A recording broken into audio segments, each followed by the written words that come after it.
Donc bonjour à toutes et à tous. J'espère que vous allez bien. Donc vous êtes au bon endroit si vous êtes venus pour un atelier abdos et périnée. Moi je m'appelle Sabrina. Je suis kiné et ostéopathe spécialisée. Il y en a qui vont connaître ma présentation par cœur depuis hier. Ça fait 8 fois que je la fais. Tu veux la faire? Celle-là, je l'ai pas vue. Non, mais la présentation pour savoir si... Donc je la refais quand même à chaque fois parce que tout le monde ne me connaît pas. Donc je suis kiné et ostéo spécialisée en rééducation abdominaux-périnéale et en peau et cicatrices. Et je crée du contenu sur les réseaux sociaux. Je m'appelle Sab Santé sur les réseaux sociaux pour promouvoir notre beau métier et la santé des gens.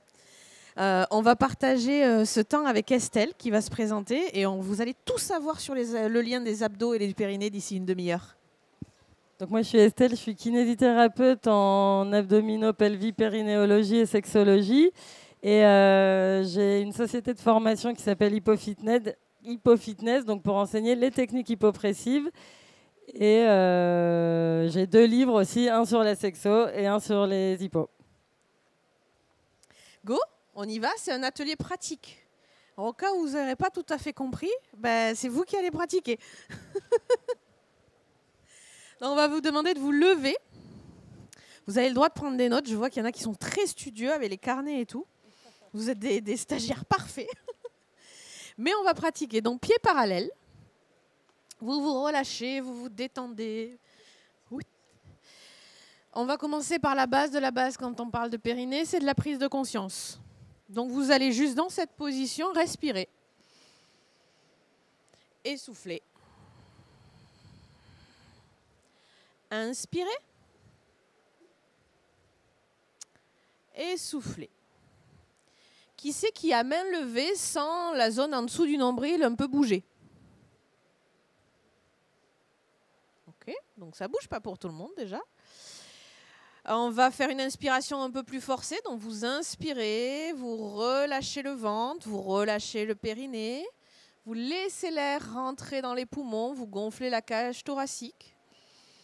Et vous soufflez tranquillement, vous laissez l'air sortir et vous voyez ce qui se passe au niveau du ventre et du périnée.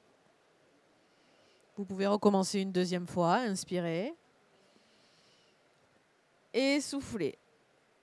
Est-ce que ça bouge en dessous du nombril et au niveau du périnée? À main levée. Parce que j'essaye de deviner sur vos visages, mais j'y arrive pas. Ok. Est-ce que vous sentez votre périnée bouger sur la respiration? À main levée aussi.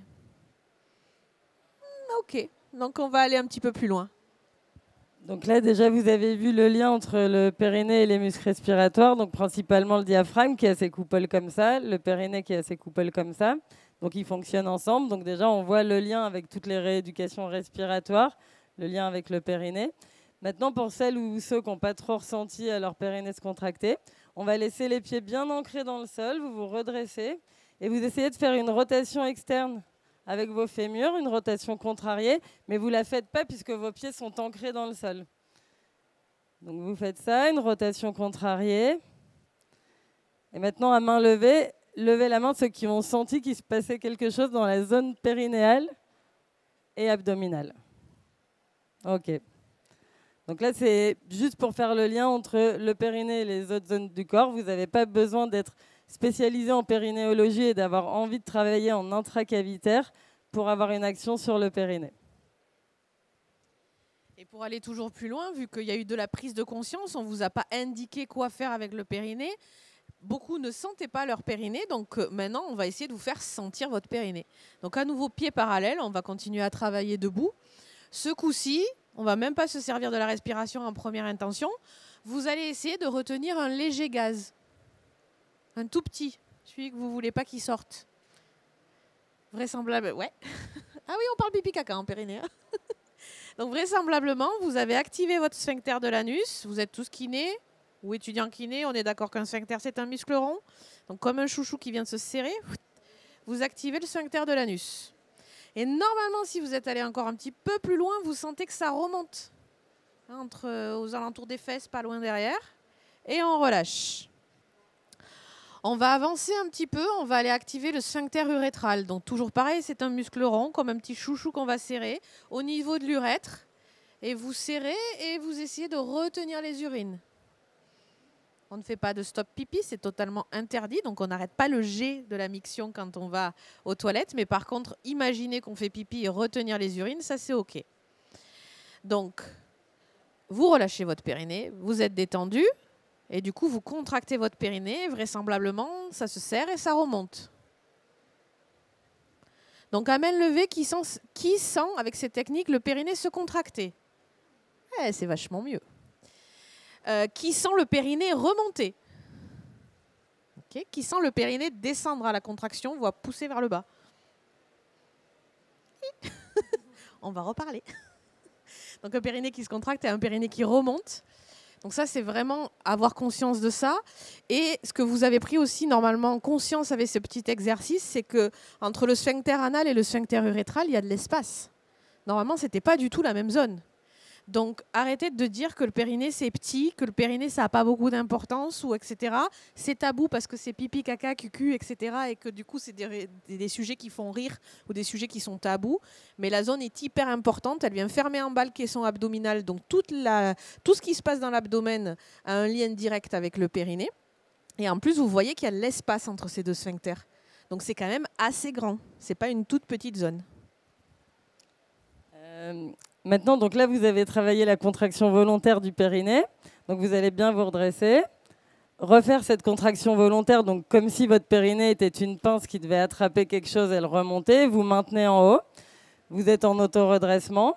Et maintenant, je vais vous demander de ne pas du tout contracter votre ventre, d'essayer de le laisser vraiment relâcher. Vous contractez à fond votre périnée et vous relâchez complètement votre ventre. OK.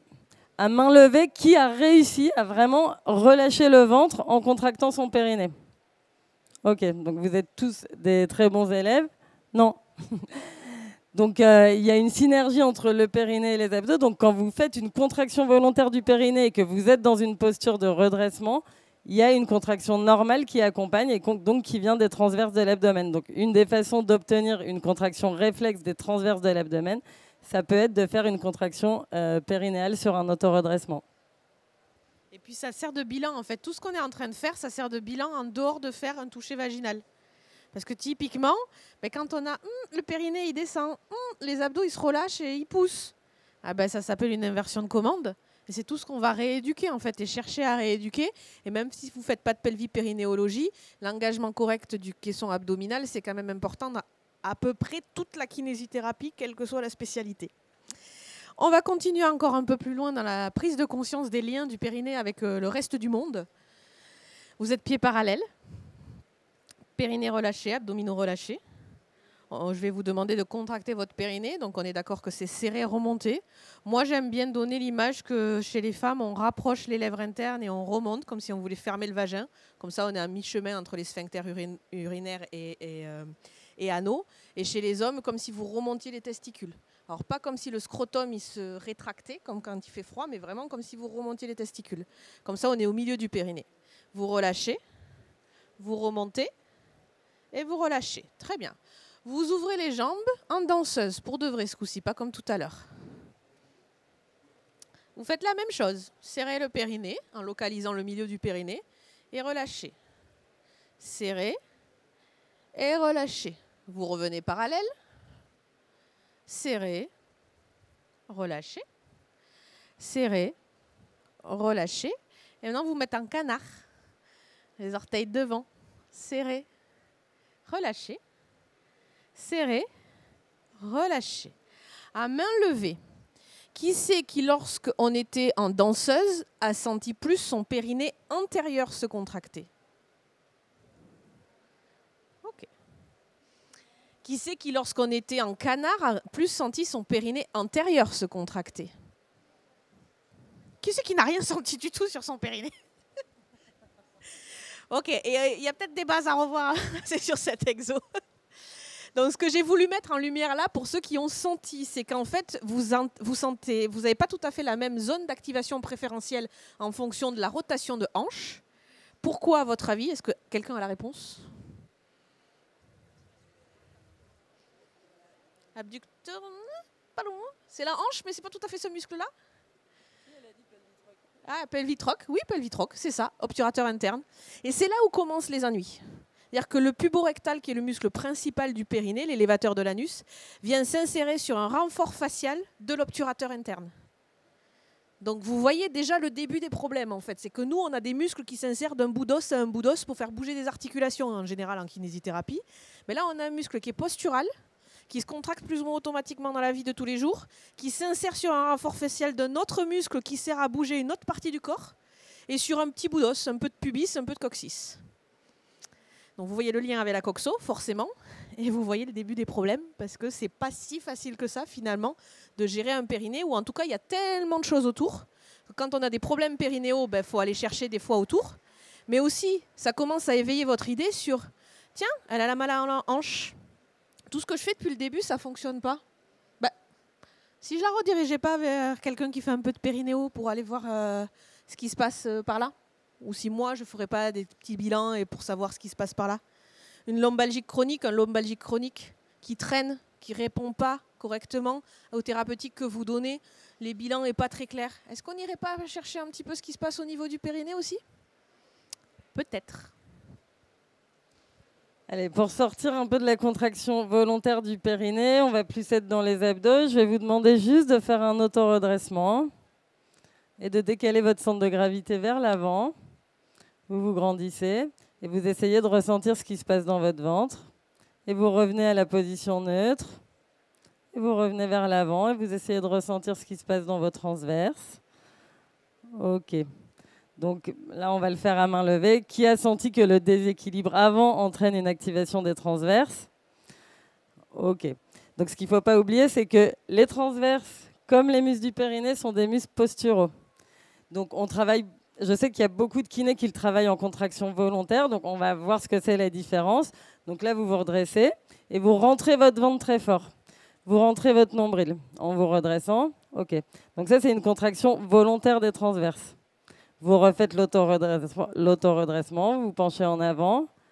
Ça, c'est votre activation réflexe. Les muscles posturaux, globalement, que ce soit le périnée ou les transverses de l'abdomen, ont plutôt intérêt à être travaillés de façon réflexe. Après, je ne sais pas si on fait maintenant les corrections de certains exercices. Ah, ou vous voulez faire une fausse inspi? Vous savez ce que c'est une fausse... À main levée, qui sait ce que c'est une apnée hypopressive? Bon. Donc il y a beaucoup de choses qui se disent, on confond tous les termes. Donc la technique hypopressive, c'est une technique spécifique. C'est pas juste le fait de diminuer les pressions. C'est un terme déposé qui correspond à une technique normée avec différentes postures enchaînées à un rythme précis, avec des rythmes respiratoires précis et qui peuvent ou non contenir une apnée, toujours sur poumon vide et avec une ouverture de la cage thoracique. Donc on va essayer de le faire tous ensemble. Vous vous redressez. Donc là, on va juste voir la phase d'apnée parce que c'est sur ça qu'il y a le plus de malentendus. Donc, vous allez faire juste ce que je vous dis, mais rien d'autre. Vous vous redressez, vous inspirez par le nez en dirigeant l'air vers vos côtes. Donc votre cage thoracique s'ouvre. Ce n'est pas votre ventre qui va se gonfler, vous ne bombez pas votre ventre, vous dirigez bien l'air vers vos côtes. Vous expirez avec une buée en A.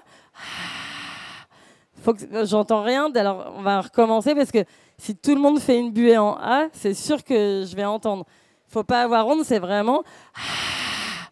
OK ?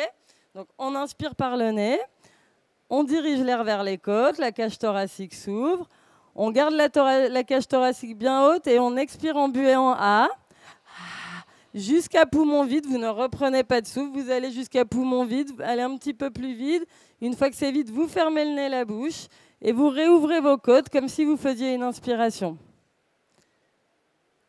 Et vous réinspirez par le nez en dirigeant l'air vers vos côtes. Donc, le but, c'est d'obtenir des contractions réflexes des transverses et du périnée, et certainement pas de faire des contractions volontaires. Donc, quand on vous apprend qu'il faut expirer en faisant une contraction volontaire du périnée et des transverses, ça n'est pas la technique. Et pendant l'ouverture des côtes, il n'y a pas non plus de contraction volontaire. La contraction volontaire du périnée, ça sert dans 10% de notre vie quand on est dans le train et qu'il y a la queue aux toilettes. Le reste du temps, la continence, c'est passif. La posture, c'est passif. C'est nos muscles qui réagissent à l'environnement mental et physique.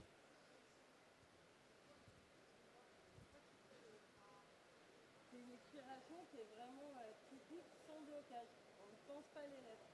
Après, quand on va plus loin dans les techniques respiratoires, on peut utiliser des masques qui bloquent d'une façon homogène, qui créent une résistance à l'expiration. On peut aussi créer des résistances à l'inspiration.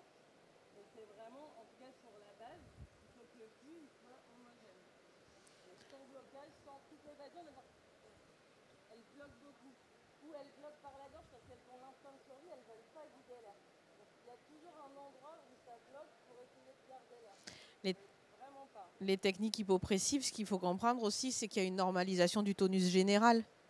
C'est pas juste le périnée. C'est-à-dire que ça a été beaucoup mis en avant pour la rééducation périnéale, avec la rééducation périnéale hypopressive.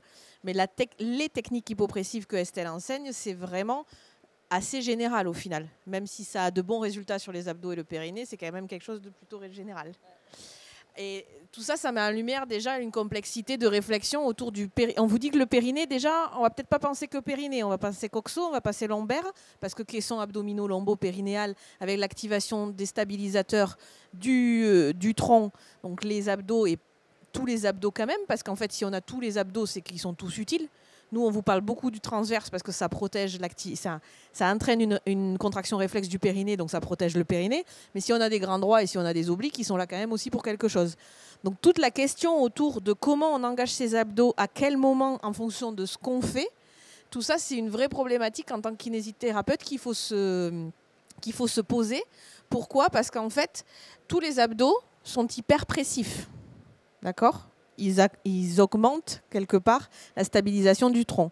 Ils ne sont pas toujours obligés d'être activés à fond et à pleine puissance, mais dès que vous allez faire un exercice d'équilibre, les abdos, on est d'accord qu'ils vous amènent à gainer le tronc. Dès que vous allez faire un squat, par exemple, on va le faire tout de suite, ou dès que vous allez faire un lancé, forcément, il y a des chaînes musculaires et les abdos s'activent. Donc on va essayer un exercice pour vous faire bouger un petit peu. Prenez un petit peu d'espace. Vous allez me faire un squat. Un air squat, pas chargé. Allez-y, descendez. Alors, comme hier, évidemment, vous êtes des kinésithérapeutes, donc vous me faites des beaux squats. Faites les squats des patients. Hein ? Allez-y, faites des squats de patients qui... Voilà.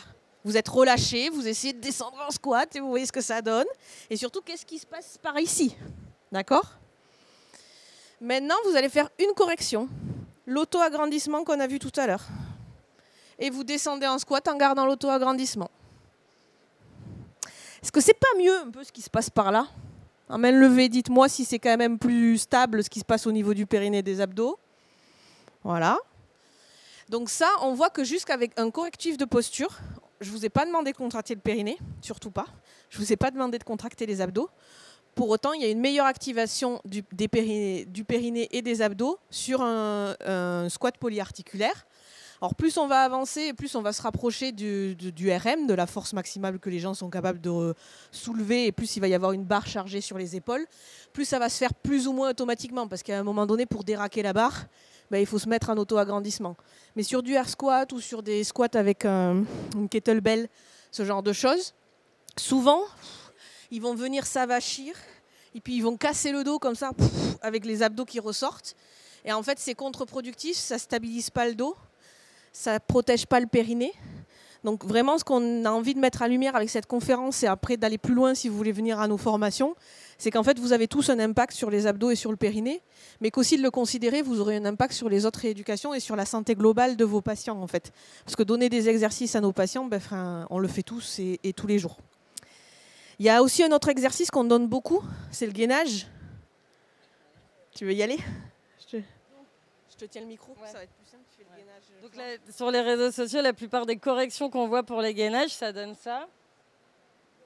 Rétro de bassin.